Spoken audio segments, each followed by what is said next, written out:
Here are some clips of Ken speaking at a class in December 1999. At that time, Ken had already endured 7 years of the most scurrilous, vicious campaign to besmirch him and his reputation and Kenja by those attempting to misuse the criminal justice system to bring false allegations against him. 1999 saw us victorious at the end of a long battle to clear his name. There were 10 not guilty verdicts out of 11 charges brought against him, and in 2002 the High Court quashed the final charge. Despite this terrible long attack, the humanity and wisdom he so beautifully espoused could not be dimmed. We're bringing you now part 1 of his last December class for 1999.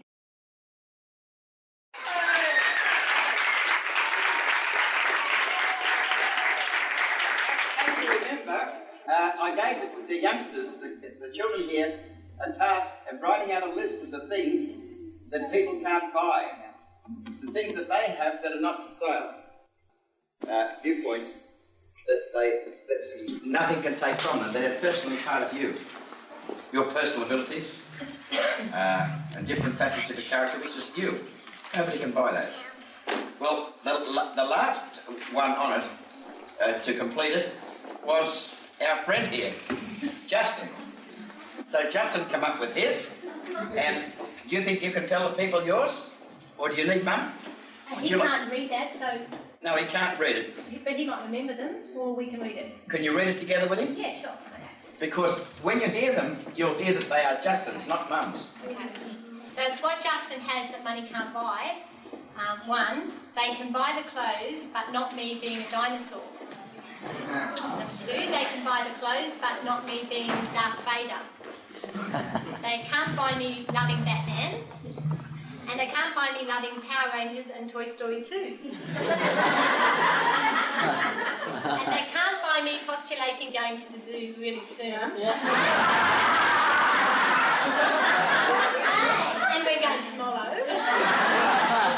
And they can't buy me postulating we put the Christmas tree up. So thank you, Justin. Give him a little bit of a...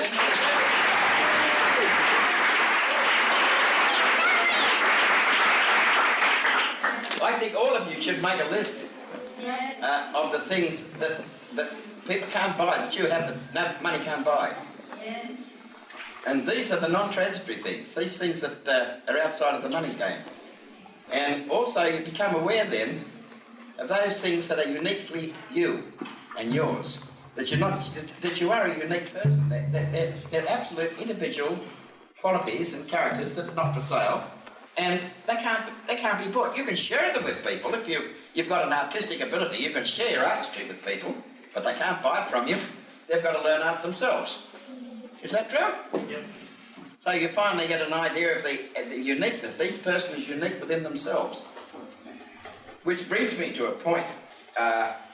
I like to talk about things that are fairly topical. Something came up, and I found it necessary to deal with it. And then, if it was successful, then I like to communicate to you that this attitude has always been successful my whole life. And that is, you never betray your own reality. You change it, you exchange it. So I have a reality, and you have a reality. We communicate to exchange realities. And then you have an expanded reality, and so have I. That's the idea of communication. Does it make sense? However, I have to be selective about what communication that I'm going to enter into and exchange. So if you have death and blackness and failure and loss and you can't do it, communication to me, I don't really need those. So I'm not going to get into communication with you. Does it make sense? I don't need that. So how can I be selective about what realities that I want to trade, I want to exchange? So I do it by doing a screening. I just become aware of the qualities of everyone. I don't care about what their liabilities are. I'm not interested in them. I'm only interested in their qualities. So if they present me with a liability, I sort of don't give it any attention, and it dies by lack of attention. Whatever you put your attention on grows. And if you look at a person's quality, it comes out, that's what you get.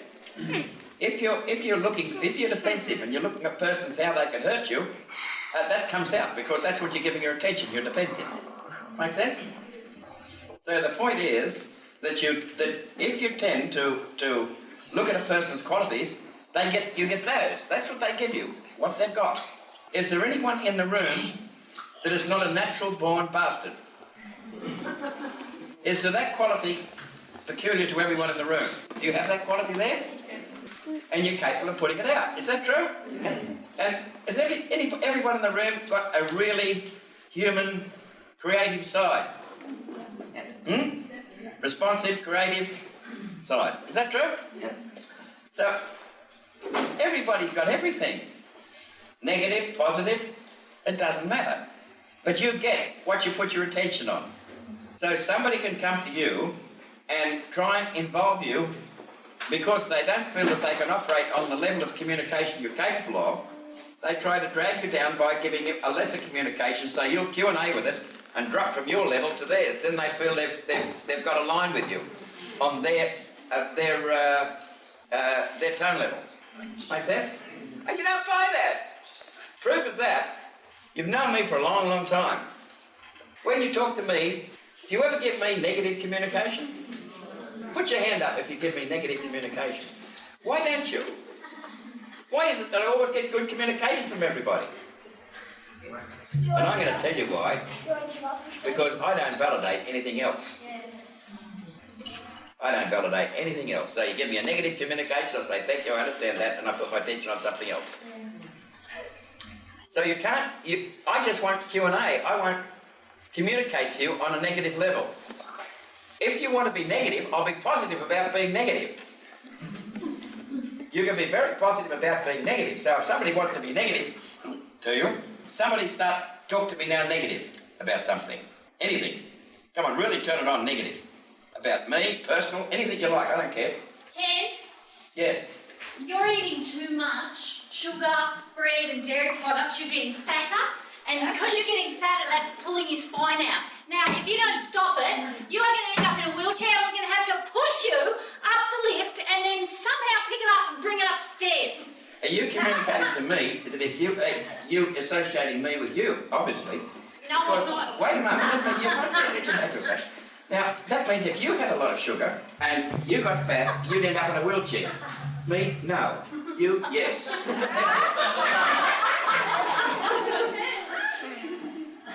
Next, please.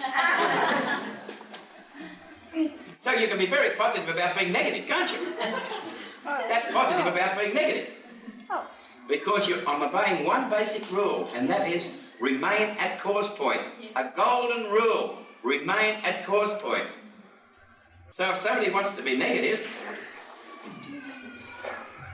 another way of doing it is on somebody come out and a guy come out here, on a man-to-man basis, and start to be rude and threatening to me. Ken, if you want to come into this place, you've got to stop wearing ties like that, because ties like that with little soccer balls all over them, they're not good enough for a place like this. So you can get by with not wearing a tie because it's summer and stuff, but look at the tie. Look at this tie. This is a joke for in here. Seriously, look at it. Don't come in here anymore if you're going to wear stuff like that. I've got a pocket. That's right.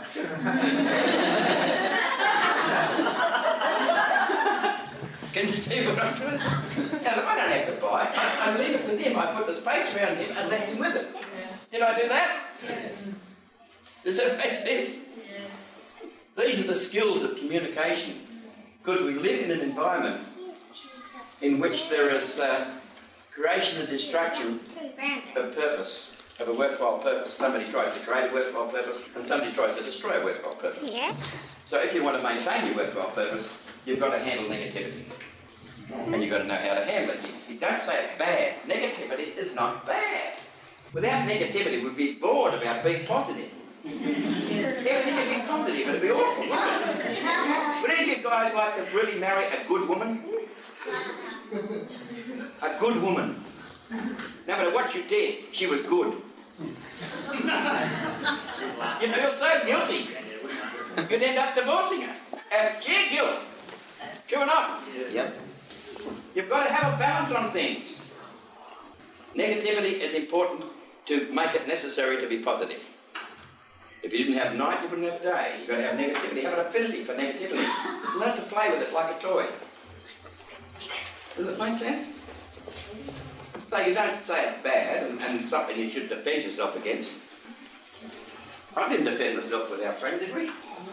I think you can take it any level you like with me and I'll play it on that level. In martial arts, it's the... I can't do it because I've got to put it back now. But on martial arts, the same thing applies. I'm not going to do it, but you come out here. Why did I pick you?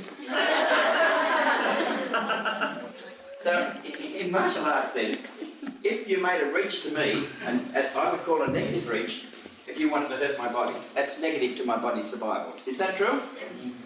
So instead of competing with you, because you're bigger and younger and stronger. Yeah, that. So I've got to say, what's the advantage that I have? Smart. Yeah,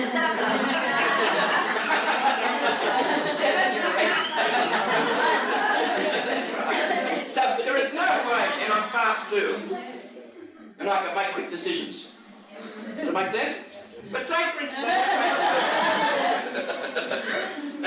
I can get you on the defensive because I have no fear, and your challenge gives me a lot of affinity for you.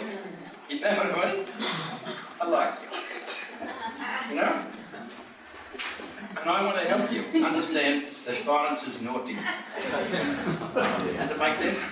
And on that basis, I'm going to help you understand that you must not use violence anymore.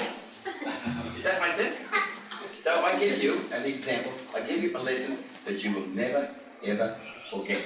And I give you that as a friend because I care about you. Can you see the attitude? That with that affinity, he really can't get annoyed with me because I'm being very affinitive. Does it make sense? No bad feelings. Just teaching him that violence is not what people do with each other. It's a bad thing. It creates a lot of unhappiness and a lot of pain. So you don't do that. Especially to Kenny.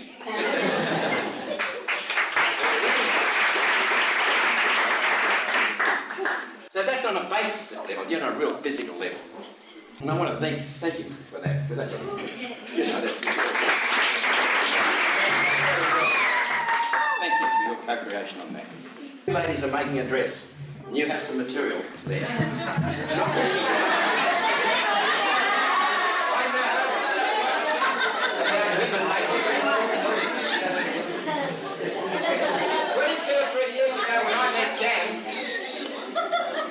I bought a sewing machine and I showed it to her and she said, thank you. She said, I don't know how to use it, and she shoved it. It got rusty and worn out, years went by, so I bought another one. I bought one and she said, thank you, and she put it away and she said, I don't know how to use it. So I think, how many machines did I buy? About 4, didn't I, Jen? Oh, yeah. About 4 over the years I bought. And I finally accepted the fact that she doesn't know how to sew, you know, and she doesn't want to know how to sew. And that was it. Till one day her mother let it slip that Jan used to make all her own clothes. Then I got to understand a facet of Jan. Why did I say that? I think I read something. What was that? If you were all wearing dresses, Huh? if you're all making a dress, don't you know what material you put it in? Yeah, affinity, thank you. You're alert, lady. There's a scientist here, she sticks. Yeah, I was saying, if you have affinity for the material that you use, you can make something nice. But if you don't have any affinity for the material you're using or the design that you're working with, you're not going to make a nice dress anyway. And that would apply to almost anything you're doing. Your boyfriend or your husband wants you to make something, like I do, I buy recipe books, I've got a whole library of recipe books. Anybody wants some really good recipe books, I have them. I was thinking of giving some away at Christmas. And because they're all new, they've never been opened, you know. And I've got them there. I must have 30 beautifully, you know, glossy, lovely, thick recipe books. There. I keep buying them and putting them there. Jan says, that looks nice, and shuts it up with the rest of them. It's just recently Jan started to cook to a recipe. After 22.5 years. And I just realised then that you've got to accept another person's reality and save your money. You have to really understand the other person. They are different to you, believe it or not. They don't want to be the same as you. They want to be them. They want to be themselves. So if you expect them to behave within your concept of logic and reason and correct behaviour, you're not going to get anywhere. They want to find out who they are, and they want to, whether it's man or woman, and they want to develop their own personal skills, which require various viewpoints. You've got genetic skills. These are natural skills that come up genetically. You instinctively like to be good at things. Is that true or not? These are natural things that you're born with. And everyone's a little bit different. So you can't ignore that. That makes them different to you. That makes them unique. Then they've got skills that were bred out of that genetic selection. So they develop skills, maybe with in this field or that field, and then you say, well, they have skills and they have ability with it. Well, the whole point of our relations with each other is to admire the skills. You can't admire them unless you acknowledge them. And you can't acknowledge them until you find them. So you've got to look at a person to look at their skills. What is the skills of what person? So I look at your skills. Your skill is to get onto something that you really want to know about, and you'll stay in it. The point is, when you are enjoying something, you're good at it. If you only do those things that you enjoy, you'll find that you're good at it. And if you enjoy handling negativity, you'll get very good at it. If you think negativity is bad, and it's not, it's a central part of life, like pain. Pain is not something to be avoided, you know, reactively. You take the parcel, I want to understand this person, I want to understand you. I can't get all your goodies and not experience your pain too, or I won't understand you. You'll protect me against seeing your pain. So I'll never really understand you. I've got to have a look at your uncertainty, I've got to look at your pain, I've got to look at your negativity and your positive, and then you let me in. Otherwise you'll protect me against what you consider not kosher. Is that clear? So to speak. You'll protect me, so I won't ever understand you. So I have to be clear on pain. Other people's pain. But if I'm so wrapped up in self-pity and in my own pain, I'll never be able to get exterior. What's the word, you know? Experience. Outgoing enough. Outgoing, extrovert enough to be able to look at another person's pain. I'll be too busy looking at mine. One of the big things that we have to handle if you're going to really understand other people is to handle your own pain. It's part of life. Have affinity for it. Every time you feel some pain, you get stronger. If as a result of that pain you back off, you can do an association trip. I met a girl. She was a blonde. And I loved her. She was my first love. And what I didn't understand was that she didn't love me. She just loved being loved by me. But she didn't love me. I was a practice horse. Till she found the guy that she could love. It's not a true story, I just did it. But can you see my point? You've got to be sufficiently detached from love, from pain, to be creative with it. I was giving you in then, wasn't it? Yeah. It's real. I'm creative with it. I'm very creative with love. So if you're very creative with something, of course you've got... And I'm creative with the pain of love. It's so much pain. You ever seen a young bloke fall in love with a girl? And it's like sawing his foot off. He's worried about it, he's worried about himself, and he knows in his own heart he's reaching out for what he deserves, of what he's got. Someone that can tolerate an immature, introverted person like he is. Make sense? So he gets a girl that won't notice that, because she has so much of her own. They have something in common. Introversion and, what else did I say? Something else? Immature and introversion. So he finds this girl and he thinks, I found a soulmate. The trouble is, one of them is going to get past that. And when they get past that, and the other party doesn't get past that, they're going to say, this is not what I want anymore, because I'm not there, I've moved up a point. I don't need that assurance. Does that make sense? You see two people get married. The guy goes out into business and into the world and so on like that, and he gets to be very communicate about a lot of things. And the girl has a baby. Now what she can communicate is about her baby and babies. She's become a breeder and mother. So he's now a very versatile kind of communicator.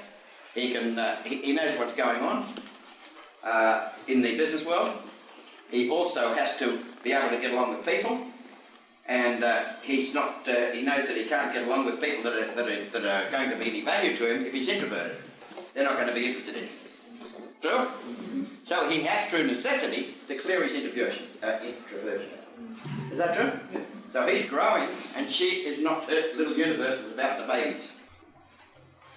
So is it fairly natural that he's going to have an align with somebody else, not his own secretary, if he's smart, but somebody else's secretary? To make, just so he's got a sort of a balance of communication. True or not? Women know this, and because of this, even the married ones also have a career these days. Is that true? Not many married women don't have a career. Most of them have a career too, because they're not going to fall for that trick. That happened when I was a kid. But today, that's passé. Women tend today to want to grow themselves. And very good reason too, that they can grow together. Then they don't have to... A woman must have a new man regularly. So if the man that she has becomes a new man regularly, they've got the one man that keeps becoming a new man. Because he keeps changing, and she keeps changing, so they suddenly meeting again, and they can do that for the rest of their life. There's no divorces. They're just meeting the new person. Does it make sense? But if you say, I'm me, you've got to take me as I am, you know? I'm not going to change. And you make changes, you're finished as a partnership. Is that true or not? So change is a law of the physical universe. That wall is changing. It consists of molecules. They're in motion. That wall is changing. That's why we have depreciation, you know. It's changing. In time, in a long, long time, even a solidly built concrete wall like this, acid will get into the concrete, it will get into the reinforcement, and it will crumble and become probably quicker than just sheer stone. They had in the days of the Greeks, you know, because it's got metal inside and it could rust and get a cancer, they call it. Cancer. Everything's changing. Your body's changing. If you could hear it, it sounds like Grand Central Station. Make sense? Occasionally you hear it. It sounds like a train coming in. But sorry. But it's true though, isn't it? I mean, it's just a graphic example. But it's really, the peristalsis is going, the heart's going thump, thump, thump. The doctor gets on and he puts his thing on your heart there and you can hear the thump, thump, thump. You don't hear a thump, thump, thump, do you? Not unless you're very friendly with somebody. So, then that's occasionally, you know. Then you have to be very still, which is unlikely if you're that friendly. So, then you wouldn't get it. But I'm getting carried away. You have to have affinity. for everything you do. You must have affinity. But you're not going to be good at it. If you don't enjoy it, you're not going to be good at it. So you learn how to enjoy life. You don't protest it. You don't try to fight it. You accept life as it is. It's got some pain, it's got some joy, it's got some wins, it's got some sadness.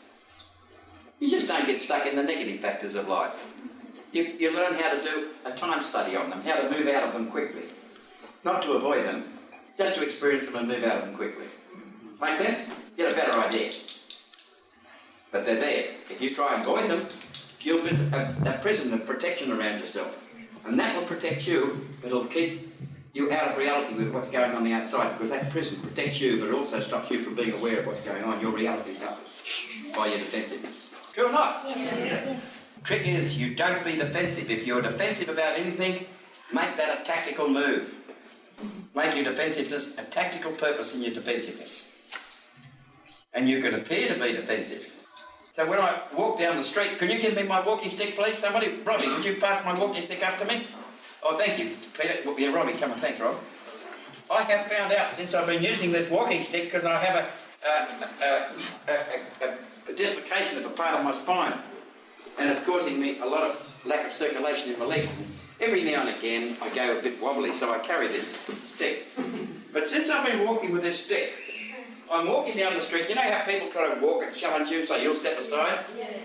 They never step aside with this, so I walk with this stick. They back off. I'm exaggerating, I don't do it that much. But I do sometimes just put it out like a little bit on the side, like that. Walk right around it. If you want to walk in a straight line down Pitt Street, carry a walking stick. I first realised the importance of that sort of thing when I had a chipped ankle. I had a crutch. I lived at Rose Bay, O'Sullivan Road, and there was a bus stop at the end of Sullivan Road, and I'd go to work in the bus, and when I get on the bus, everybody would be there, you know, and then, you know, bucket women and children, first in the bus, you know. So when I got the crutch under my arm, and I'm there, and I'm just get in front of me, excuse me. In front, so I got there. So when I got in the bus, I'm sort of awkward with my crutch. So they don't want to get hit with a crutch or trip or something, so they're giving some space to get on peacefully on my own. Then if I got on the truck, if I got on the bus, then, you know, sometimes people wouldn't get up here. I didn't mind. I'd be on the bus, and they'd say, and I'd say to them, I got my crutch there.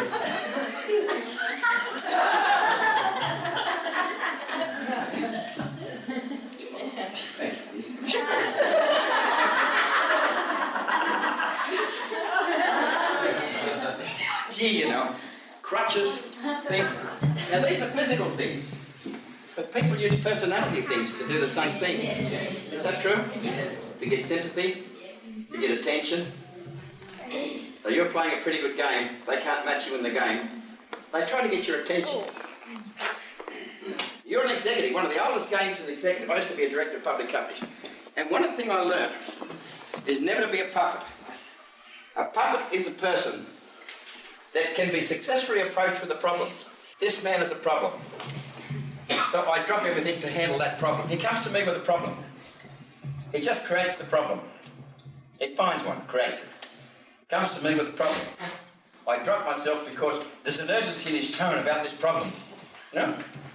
I drop what I'm doing to a problem, then somebody else comes up and says, what they really want me to do is not function as an executive. Does it make sense? So I get the concept. Where did you get the problem? I do to you in Kenya, don't I? Yes. You come to me to a problem, I say, where'd you pick it up? Then if you're looking for it, this is your cup of tea, you fix it. I'm not interested in it, it's a no fun problem. If you want me to be interested in a problem, make it a fun problem. If it's not a fun problem that I'll enjoy, I'm not interested. You pick it up, you solve it. Do I do that with you? Yeah. I've done it for years, haven't I? Yes. I must say, you never give me no fun problems. I always get fun problems. Problems that I would enjoy solving. True or not? I'm not interested in the other kind. Couldn't give a stuff. You have to set an agreement in your behaviour and in your thinking, which is your standard of communication, and don't go below that. Otherwise, you're just going to be distracted from living happily and successfully. You're going to be distracted, that's all.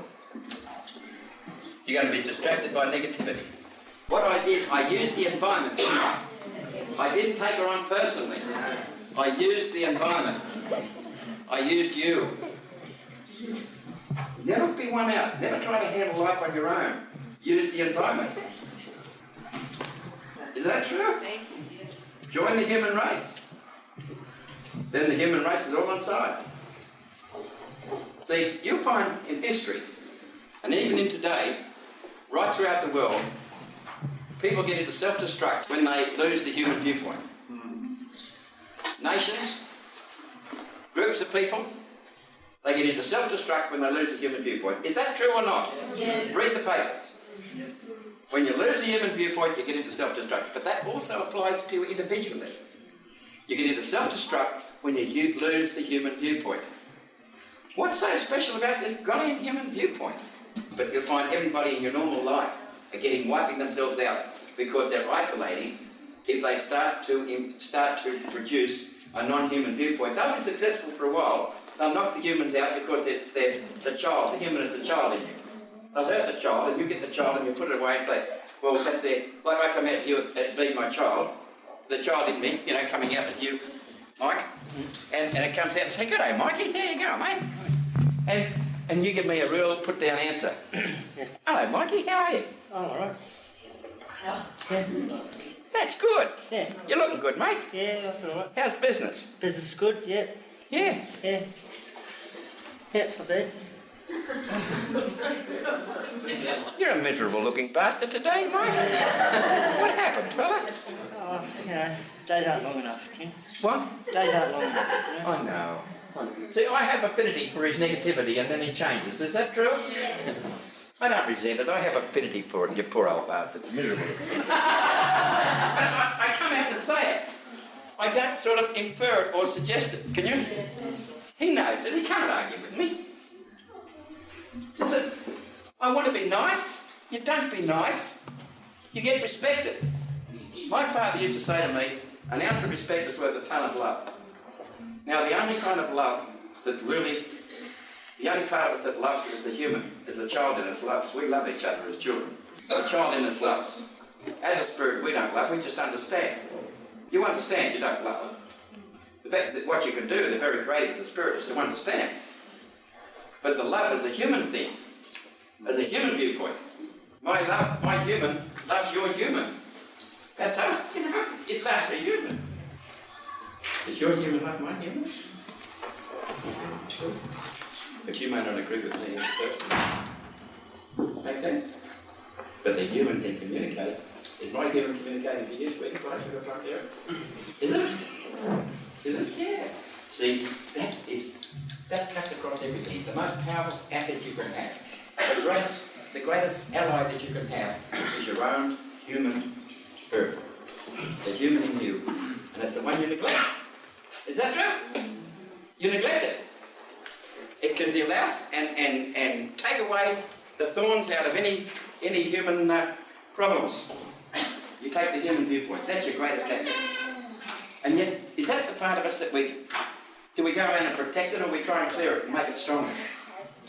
We don't protect it, we expose it and we look after it and put it back on its feet again. It falls over and what happens if you got a child and you protect it? You're locked in a room so it didn't talk to anybody, couldn't have an accident, not let it walk. No, you wouldn't do that. And the same with a human. Of course it's going to get hurt. Of course it's going to feel some pain. Kiss and make it better. That's all. Life's like that for humans. We live in a society where the spirits are very cruel to humans, like the spirit plant person is very cruel to humans. Makes sense? So you're going to face up to that. But you kiss and make it better. And if your friend's human gets hurt, you kiss and make it. And if you've hurt your friend's human, you kiss and make it better too. You say, "I hurt your human," and look, I'm sorry, I didn't really mean to do this. No, but human is human. That's why they call it human. Human is human. That's the human's way of looking at life. It's humorous. Laughter is a human action. Thank you for listening. Merry Christmas. Now, part 2 of this class will be brought to you in 2018. Thank you.